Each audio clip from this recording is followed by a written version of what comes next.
L'actuel Ouest, Sun Sport. Chaque lundi sur Sun. On s'intéresse ce midi au cyclisme féminin, une discipline, une pratique qui tend doucement, lentement à se développer et à se professionnaliser en France comme ailleurs. Une démarche qu'accompagne dans la région l'Entente cycliste des clubs L Pays de la Loire, une association qui gère une équipe féminine de cyclisme, la Team L, qui évolue en National 1, le plus haut niveau amateur en France. Pour nous en parler, nous recevons Juliette Barès. Bonjour. Bonjour. Vous êtes chargée de communication. À vos côtés, Thomas Sauvager. Bonjour. Bonjour. Vous êtes directeur technique. Alors je le disais donc, la Team L qui accueille en son sein des cyclistes. Vous allez pouvoir nous en dire plus, bien sûr, des féminines qui sont licenciées dans à peu près une quinzaine de clubs de la région. Vous les accompagnez de quelle manière ? Alors on les accompagne effectivement sur les gros déplacements, on va dire, sur les Coupes de France. Donc il y a 6 épreuves à l'année. On les accompagne sur les courses internationales. Il y en a 7 à l'année aussi. Les championnats de France de l'avenir, donc les plus jeunes, et les championnats de France élite. Donc l'idée, c'est de prévoir le déplacement, de les accompagner, faire la direction sportive. On leur met à disposition des équipements, on leur met à disposition un vélo, des roues de compétition. Donc en fait, ça, c'est des choses que les clubs des filles, de manière individuelle, ne peuvent pas faire. Et tout l'intérêt d'avoir monté cette équipe-là il y a déjà maintenant 5 ans pour pouvoir les accompagner sur les épreuves, on va dire, nationales et internationales. Donc l'idée, c'est que ces filles sont donc licenciées dans des clubs de la région qui n'ont pas forcément, du coup, vous le dites, les moyens de les accompagner de façon un peu plus poussée, un peu plus professionnelle. Et vous êtes donc là pour pallier un petit peu ce manque, c'est ça ? C'est ça. Et puis dans les clubs, voilà, il faut savoir qu'il y a très très peu de féminines. Donc en général, il y a un club, ils peuvent avoir une à deux filles par club. Donc forcément, on ne va pas se déplacer sur une Coupe de France à 1 ou 2. Et donc c'est l'intérêt un peu que a cette équipe-là, le Team L, pour pouvoir les emmener collectivement, créer une équipe et les emmener sur ces grosses épreuves, on va dire. Donc cette équipe, elle comptait 11 filles l'année dernière. Là, vous êtes justement en période un peu de recrutement de vos nouvelles recrues pour la saison à venir. Comment est-ce qu'elles sont détectées, ces filles ? Comment ça se passe ? Alors, elles sont 11 cette année, elles seront certainement 11 ou 12 l'année prochaine. Là, la saison, elle n'est pas encore terminée. On a encore 2 courses internationales en Bretagne à la mi-octobre. Et il y a le chrono des nations aussi qui est le dimanche 17 octobre de mémoire.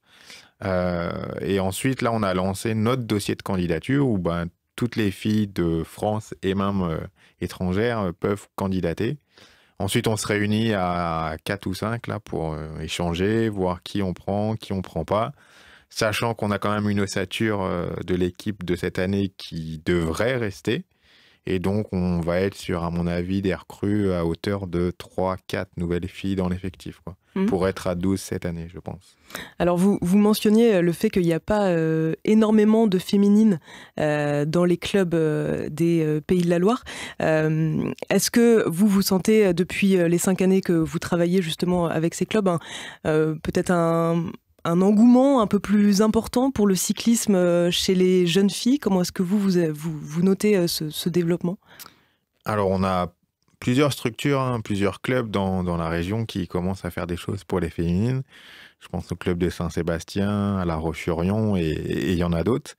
Donc, ça prend. C'est encore très loin du cyclisme masculin. La Fédération française de cyclisme, c'est 10% de pratiquantes féminines. Donc ça veut dire 90%, c'est que des hommes. Donc forcément, il y a tout à construire. Je pense que la médiatisation avec le Tour de France qui va arriver en 2022 devrait permettre, en tout cas, d'améliorer l'image qu'a le vélo pour les femmes et les jeunes filles. Et après, c'est nous l'accompagnement qu'on va pouvoir proposer au club sur la structuration, sur comment gérer un effectif féminin, sur réaliser des stages 100% féminins. L'idée, c'est vraiment d'accompagner ces clubs, et c'est un peu c'est le parallèle avec le projet Impact 2024 qu'on a eu. C'est vraiment cet accompagnement qui va pouvoir aider les clubs à mieux se structurer et mieux accompagner les filles du territoire. On va parler de ce projet Impact 2024 qui va au-delà même de cette équipe Team L qui s'attache à rendre le vélo féminin plus attractif sur le territoire. Juste un mot du coup de cette dynamique. Vous parliez d'une dynamique 100% féminine.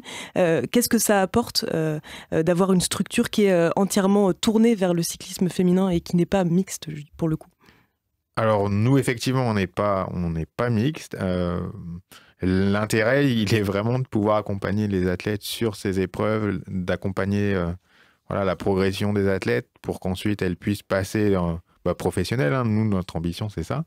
C'est qu'elles restent avec nous au niveau amateur. Et puis, pour certaines, dans 2-3 ans, peut-être qu'elles seront dans des équipes professionnelles et on se dira qu'on aura réussi notre mission, on va dire. Donc, l'objectif, il est vraiment là, quoi. Les équipes professionnelles en France, aujourd'hui, il y en a peu, il y en a qu'une, c'est bien ça? Alors, il y a une World Tour, la FDJ.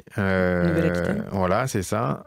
Donc là, avec des salariés, hein, des athlètes qui touchent un salaire, etc. Et après, on a des continentales. On a Arkea en Bretagne, on va avoir Cofidis, on a la Charente-Maritime.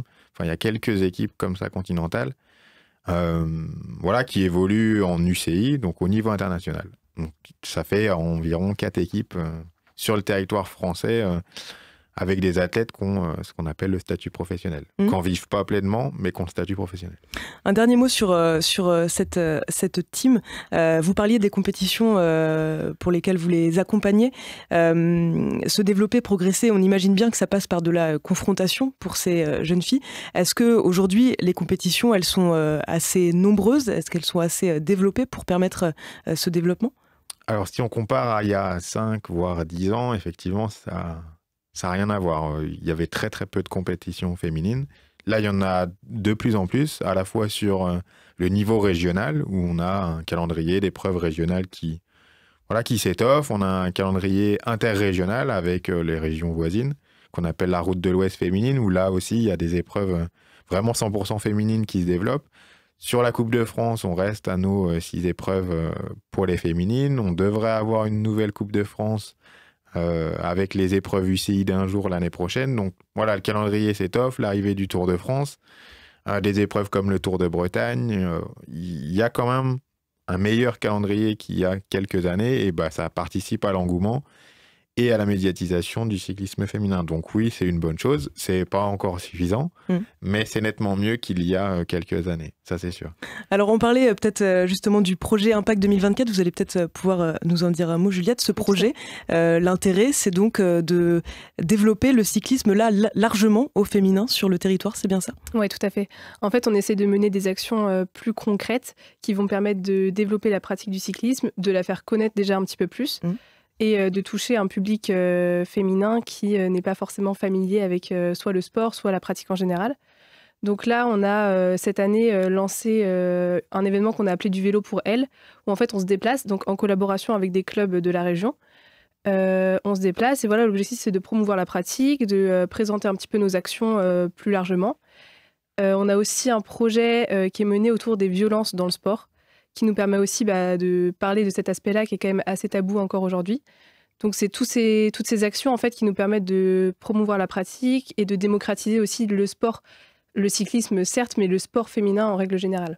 Donc là, vous vous adressez pas forcément à des jeunes pousses du futur cyclisme international, c'est vraiment ouvert à toutes les femmes? Oui, tout à fait. C'est du grand public, tout le monde peut venir. Donc là, l'objectif, c'est vraiment de les toucher déjà plus jeunes aussi, parce que c'est le futur, c'est l'avenir du sport et de cette génération. Donc on essaye d'avoir un public plus jeune. En plus, c'est potentiellement des filles qui peuvent derrière intégrer les centres de formation ou ce genre de choses. Mais ça reste vraiment une pratique qui est ouverte à toutes. Il n'y a pas de question de niveau ou quoi que ce soit. Donc ouais, c'est vraiment très ouvert. Et une pratique sportive et une pratique quotidienne, c'est aussi peut-être ce qui ressort des échanges que vous pouvez avoir avec les personnes qui viennent participer à ce genre d'événement. Ouais, on a l'occasion d'en parler en fait avec. On a lancé du coup ce projet et le dimanche, on réalise une balade avec du coup les femmes qui ont décidé de se joindre à nous. Et là, c'est l'occasion aussi d'échanger avec elles, de voir leur avis par rapport à la pratique, de voir comment elles pratiquent aussi. Et en effet, il y a énormément de femmes qui pratiquent pour le loisir, même de plus en plus des personnes qui prennent le vélo pour des trajets quotidiens, maison-travail. Donc l'objectif, c'est aussi de promouvoir cette pratique-là qui est beaucoup plus globale et quotidienne, quoi. Et donc un projet qui va s'étendre jusqu'en 2024, j'imagine. Oui, tout à fait, dans l'idéal, jusqu'à l'arrivée des Jeux. Ouais. C'est noté. Écoutez, merci à tous les deux pour toutes ces explications. Merci. Et à bientôt. Merci, à bientôt. Sunsport en replay et en vidéo sur mysun et le sonunique.com.